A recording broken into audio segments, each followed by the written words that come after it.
નમસ્કાર આંગણવાડી કર્મચારી બહેનો, સ્વાગત છે તમારું આપણી આ યુટ્યુબ ચેનલમાં જેનું નામ છે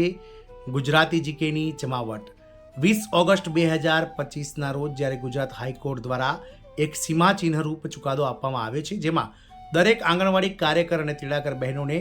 6 મહિનામાં જે છે તે 14,800 રૂપિયા જેટલું વેતન સરકાર દ્વારા વધારી આપવા માટે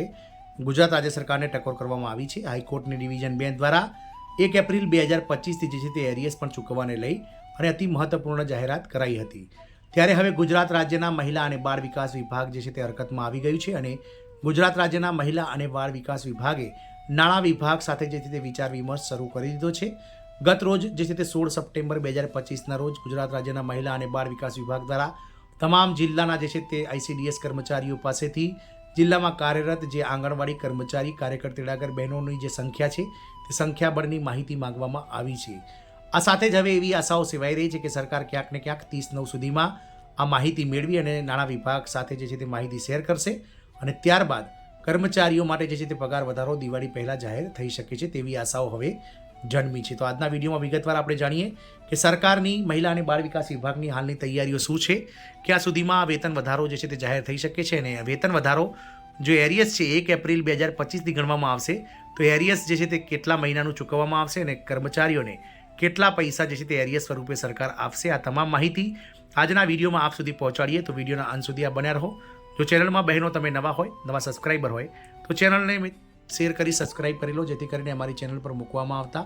આવા આંગણવાડી કર્મચારી પગાર વધારાના સમાચાર તમને સરળતાથી ચેનલના માધ્યમથી ઉપલબ્ધ થઈ જાય। તો 20 ઓગસ્ટ 2025ના રોજ ગુજરાત હાઈકોર્ટની ડિવિઝન બેન્ચ દ્વારા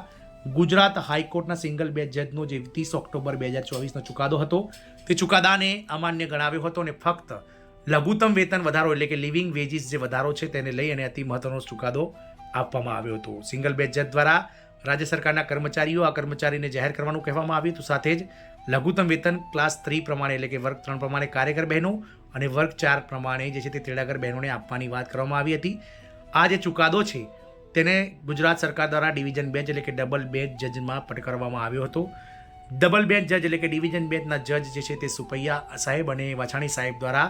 આ જે ચુકાદો છે તેને અમાન્ય ગણાવ્યો હતો સિંગલ બેન્ચનો અને ફક્ત આ કર્મચારીઓ સરકારી કામકાજમાં જોડાયેલા હોવાથી તેમને વર્ગ 4નું જે ગુજરાત સરકારનું લઘુત્તમ વેતન જે ગ્રેડ પે 1400 પ્રમાણે 14,800 રૂપિયા છે તે બંને સંવર્ગો એટલે કાર્યકર અને તેડાગર બહેનો બંનેને વધારી આપવામાં આવે તેવો ચુકાદો આપવામાં આવ્યો હતો। સરકાર દ્વારા દરેક આંગણવાડી વર્કર્સ હેલ્પરને 6 મહિનામાં વધારા સાથે વેતન અને એરિયસ ચૂકવવા માટેનો આદેશ આપવામાં આવ્યો હતો। ત્યારબાદ હવે ગુજરાત સરકાર દ્વારા જે છે તે તૈયારીઓ આદરવામાં આવી છે, કારણ કે ગતરોજ મહિલા અને બાળ વિકાસ વિભાગ દ્વારા તમામ જિલ્લાના આંગણવાડી કાર્યકર તેડાગર બહેનોનું સંખ્યાબળ જાણવાની જે છે તે 30/9/2025 સુધીમાં જે છે તે તમામ જિલ્લાના અધિકારીઓને કહેવામાં આવી છે અને નાણાં વિભાગને જે છે તે આ માહિતી જે છે તે શેર કર્યા બાદ નાણાં વિભાગ સાથે વિચાર વિમર્શ કરી અને સરકાર દિવાળી પહેલાં ક્યાંક ને ક્યાંક આ કર્મચારીઓ માટે જે છે તે તહેવારોની મોટી ભેટ આપી શકે છે। તો રાજ્ય સરકાર આંગણવાડી વર્કર્સને 24,800 રૂપિયા અને હેલ્પર્સ એટલે કે તેડાગર બહેનોને 20,300 રૂપિયા માનદ વેતન કરી આપશે। જો સરકાર ગુજરાત હાઈકોર્ટનો ચુકાદો માનશે તો બંને સંવર્ગોના માનદ વેતનમાં 14,800 રૂપિયા જે છે તે વેતન વધારો કરી આપવામાં આવશે। વધુમાં ગુજરાત હાઈકોર્ટની ડિવિઝન બેન્ચે એમ પણ કહ્યું હતું કે આ બંને સંવર્ગોને 1 એપ્રિલ 2025થી જે છે તે વધારો આપવો જોઈએ। એટલે કે ઘણા ખરા બહેનોએ જે પિટિશન કરી હતી હાઈકોર્ટમાં ઘણા વર્ષોથી, તો સિંગલ બેન્ચ જજે એવો ચુકાદો આપ્યો હતો કે જ્યારથી બહેનોએ પિટિશન દાખલ કરી હોય ત્યારથી લઈ અને 3 થી 4 વર્ષનું જે એરિયસ છે તે ચૂકવવું જોઈએ સરકારે।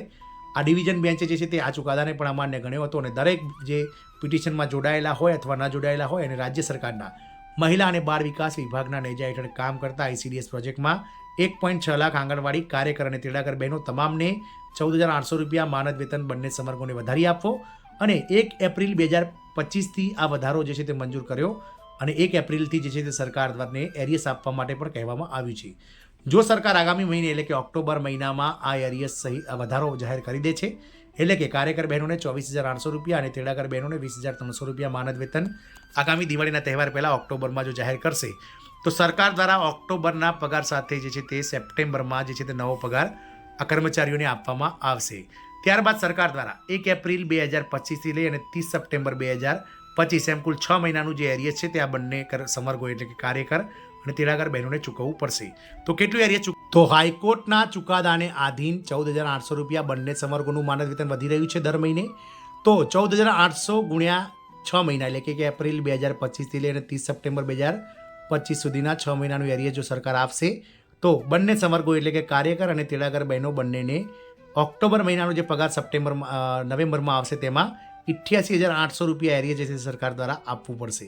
હવે આ એરિયર્સ કઈ રીતે ચૂકવવામાં આવશે તેની વાત કરીએ તો એરિયર્સની વાત કરીએ તો એરિયર જે છે તે સરકાર એક સાથે પણ ચૂકવી શકે છે અથવા તો